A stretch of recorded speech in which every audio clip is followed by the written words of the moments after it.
ಬೆಳಗಿನ ಶುಭೋದಯ. ಓಂ ಗಂ ಗಣಪತಿಯೇ ನಮಃ. ಓಂ ಸಾಯಿನಾಥಾಯ ನಮಃ. ಸಾಯಿಬಾಬಾರ ಆಶೀರ್ವಾದ ಎಲ್ಲರಿಗೂ ಸಿಗಲಿ.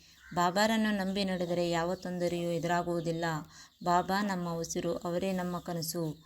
ಬಾಬಾರ ಪಾದ ಮುಟ್ಟಿ ನಮಸ್ಕರಿಸುವುದರಿಂದ ನಮ್ಮ ಹಿಂದಿನ ಜನ್ಮದ ಪಾಪಕರ್ಮಗಳು ಕಳೆಯುತ್ತದೆ. ಬಾಬಾರನ್ನು ನಾವು ಪೂಜಿಸುತ್ತೇವೆ ಎಂದರೆ ಅವರ ಆಶೀರ್ವಾದ ನಮಗೆ ಸಿಕ್ಕಿದೆ ಎಂದು ಅರ್ಥ. ಬಾಬಾರ ಮುಂದೆ ನನ್ನ ಪ್ರಾರ್ಥನೆ ಇಟ್ಟಿದೆ. ಇವಾಗ ಎಲ್ಲ ಈಡೇರಿದೆ. ಮುಂದೆಯೂ ನನ್ನ ಕೈಯನ್ನು ಹಿಡಿಯುತ್ತಾರೆ ಎನ್ನುವುದು ನನ್ನ ನಂಬಿಕೆ. ಈ ನಂಬಿಕೆ ಎಂದಿಗೂ ಸುಳ್ಳಾಗುವುದಿಲ್ಲ.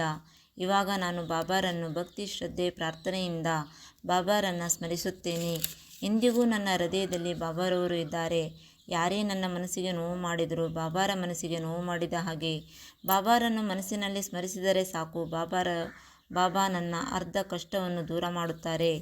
ಬಾಬಾ, ಈ ಬಡವರ ಕಷ್ಟವನ್ನು ದೂರ ಮಾಡು. ನಿನಗೆ ಯಾವುದು ಸರಿ, ಯಾವುದು ತಪ್ಪು ಎನ್ನುವ ವಿಚಾರ ನಿನಗೆ ತಿಳಿದಿದೆ. ನೀವೇ ನಮ್ಮ ಕಷ್ಟವನ್ನು ಬಗೆಹರಿಸಬೇಕು ಪರಮಾತ್ಮ. ಬಾಬಾರನ್ನು ಸ್ಮರಿಸುತ್ತಿರುವ ದಿನವೇ ಇಲ್ಲ. ಬಾಬಾ ಎಲ್ಲರಲ್ಲಿಯೂ ಇದ್ದಾರೆ.